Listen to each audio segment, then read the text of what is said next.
The morning I turned 93, I sat by the window with a cup of tea that had gone cold hours before, and I realized something that no doctor, no book, and no well-meaning relative had ever told me directly. Somewhere between the funerals, the birthdays, the quiet mornings, and the long nights I could not sleep through, I had collected 5 truths that nobody warns you about until it is almost too late to use them. I am going to tell you exactly what they are, in the order life taught them to me, and I am going to tell you the moments that carved each one into my memory, because a lesson without a story is just advice, and advice without a story is easy to forget. The first truth found me when I was 52 years old, standing in a hospital corridor that smelled like antiseptic and fear, waiting to hear whether my closest friend would make it through the night. I remember thinking, with a strange clarity that only crisis brings, that I had spent 30 years building a career and only a handful of afternoons actually sitting across from the people I loved without a clock running in the back of my mind. That night taught me the truth I now consider the most important of all, which is that time with people is not something you save for later, because later has a way of shrinking without asking your permission. I had always assumed there would be more Sundays, more phone calls, more chances to say the things sitting quietly in my chest. There were fewer than I thought. Researchers who study aging have found something that surprised even them, which is that the regrets people carry into their 70s, 80s, and 90s are rarely about the mistakes they made. They are about the invitations they declined, the calls they meant to return, the visits they postponed for a more convenient week that never arrived. When I first read something like that, decades after my own hospital corridor moment, it did not surprise me at all. It simply confirmed what I had already felt in my bones. The people who mattered most to me were not upset with me for the times I got things wrong. They were the ones who quietly noticed when I was not there at all. So the first truth is this: presence is the only currency that never loses its value. Not money, not status, not the promotion I chased for 4 years and barely remember accepting. Just the simple, unglamorous act of showing up, again and again, for the people who would one day become the only faces I could clearly recall when everything else in my memory began to blur at the edges. If you take nothing else from what I am about to share, take that one. Call the friend. Visit the parent. Sit with the sibling even when the conversation feels awkward, because awkward conversations you have now become peaceful memories later. And the ones you avoid become the regrets that visit you at 3 in the morning when you are 93 and the house is too quiet. The second truth arrived quietly, almost embarrassingly, in a moment that had nothing dramatic about it at all. I was 60 years old, sitting in a meeting I did not want to be in, agreeing with an opinion I did not actually hold, because disagreeing felt uncomfortable and I had spent my whole life avoiding that particular discomfort. Driving home afterward, I felt a familiar heaviness that I had felt hundreds of times before without ever naming it. I finally named it that evening. It was the weight of a life spent nodding along instead of speaking honestly, and it had been quietly accumulating since I was a young man who believed that keeping the peace was the same thing as living well. A large survey of older adults found that speaking up in crucial moments ranks among the most common regrets people carry, right alongside wishing they had spent more time with the people they loved.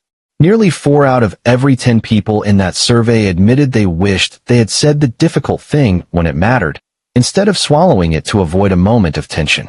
I understood that number the moment I read it, because I had lived it for decades before I ever saw it written down in a report. Every unspoken disagreement, every swallowed opinion, every time I smiled and said it was fine when it was not fine, had been quietly teaching me that my own voice mattered less than everyone else's comfort. It does not. It never did. The second truth, then, is that honesty spoken with kindness will never cost you as much as silence eventually does. I am not talking about cruelty dressed up as honesty, and I am not talking about picking fights for the sake of being right. I am talking about the small, brave sentences that most of us swallow every single day. I disagree. I am hurt. I need help. I am proud of you, and I have never said it out loud. Those sentences, spoken at 50 or 60, would have saved me years of quiet resentment that I only recognized decades later, sitting alone with a cup of tea that had gone cold. By the time I reached my late 60s, I had already begun collecting these truths without fully realizing it. The way you collect stones on a long walk without noticing your pockets have grown heavy.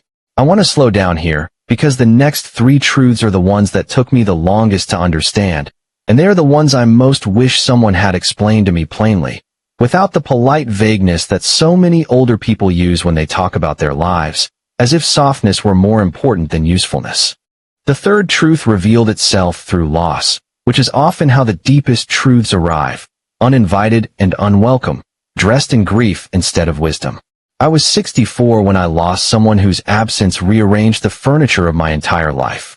In the weeks afterward, sorting through old photographs and letters, I noticed something that stopped me completely.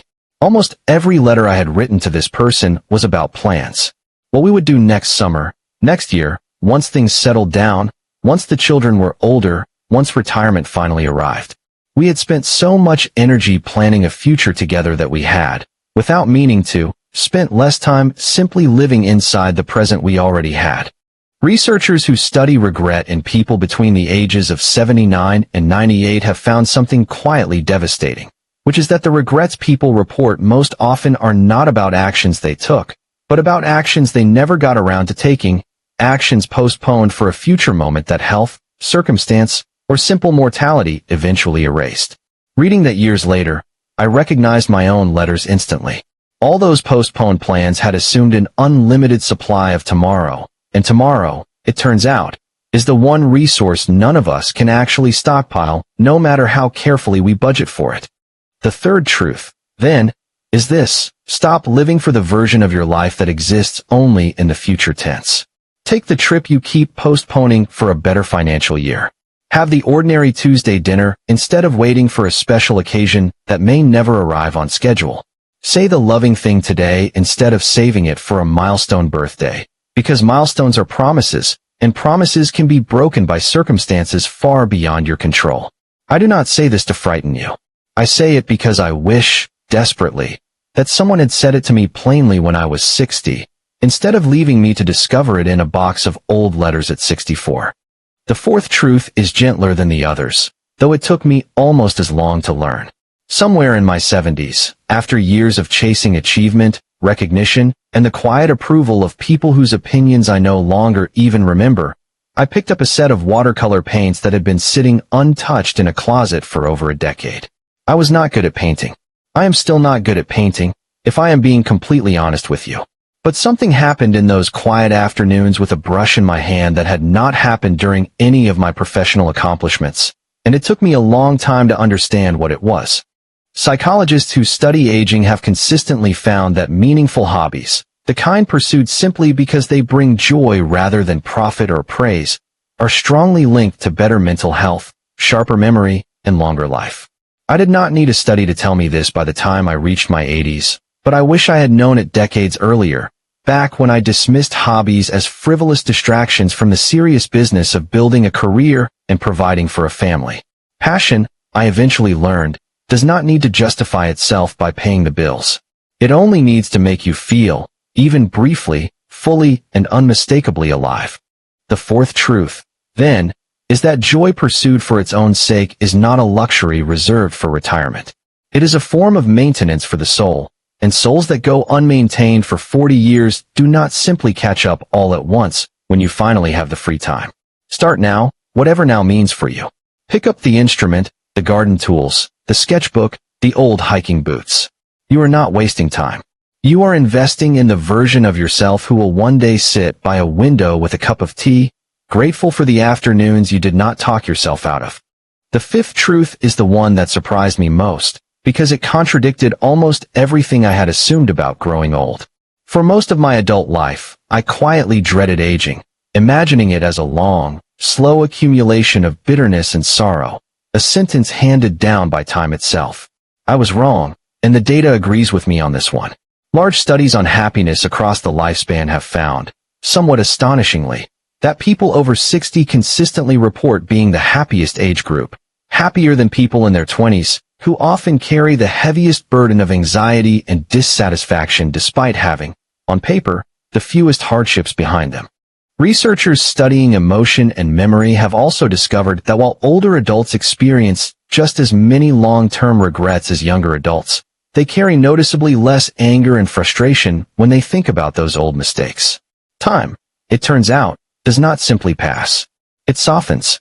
The regrets do not disappear, but their sharp edges dull, and what remains is something closer to tenderness than pain. I did not believe this was possible when I was 50, convinced that my mistakes would haunt me forever with the same intensity they carried on the day I made them. They did not. They gentled, the way a stone in a river gradually loses its rough edges. Not because the river forgets the stone is there, but because it keeps moving anyway. The fifth truth, then, is this. However heavy your regrets feel right now, they will not always feel this heavy. Age does not erase the past, but it changes your relationship with it, softening resentment into understanding and turning old wounds into simple, quiet chapters of a longer story. If you are in your 40s or 50s reading this and carrying guilt that keeps you awake some nights, I want you to know that the version of you sitting by a window decades from now will likely hold that same memory with far gentler hands than you are holding it with today. I think often about what I would tell my 50-year-old self if I could sit across from him for even 10 minutes. I would tell him to call his mother more, not because anything terrible was coming, but simply because she would not always be a phone call away. I would tell him to speak the uncomfortable truth in that meeting instead of nodding along, because his silence cost him more self-respect than any disagreement ever could have. I would tell him to stop waiting for the perfect moment to travel, to celebrate, to say the loving things sitting quietly in his chest, because perfect moments are rare and ordinary Tuesdays are plentiful, and a life well lived is mostly built from ordinary Tuesdays. I would tell him to pick up something joyful with his hands, not for achievement, not for recognition, but simply because joy pursued for its own sake keeps something inside a person alive that ambition alone cannot reach. And finally, I would tell him not to fear the years ahead as much as he does, because they carry far more gentleness than his younger imagination could ever predict. Growing older is not the slow tragedy he assumes it will be. For most people, it is quietly, surprisingly, one of the happiest chapters they will ever live through, if they let themselves receive it. I share all of this not because I believe my life was unusually wise or unusually difficult, but because I believe it was unusually ordinary, which is exactly why these truths might matter to you. You do not need to be 93 to start living by them. You only need a willingness to look honestly at the plans you keep postponing, the words you keep swallowing, and the joy you keep telling yourself you will get to eventually. Eventually is not a date on a calendar. It is a decision you can make today, at whatever age you happen to be reading this. If any part of this found its way into your chest the way it found its way into mine while I sat with that cold cup of tea, I would gently encourage you to think about which of these 5 truths you most need to hear right now, and to do one small thing about it before this week ends. Call the person. Say the honest sentence. Book the trip. Pick up the hobby. Forgive yourself a little more generously than you have been. If stories like this one add something meaningful to your life, consider subscribing to this channel Candle of Knowledge, so more of these conversations can find their way to you when you need them most. Thank you sincerely for spending this time with me, and I wish you a life full of presence, honesty, joy, and far fewer regrets than the years might otherwise have handed you. Take care of yourself, and I will see you again very soon, my friend.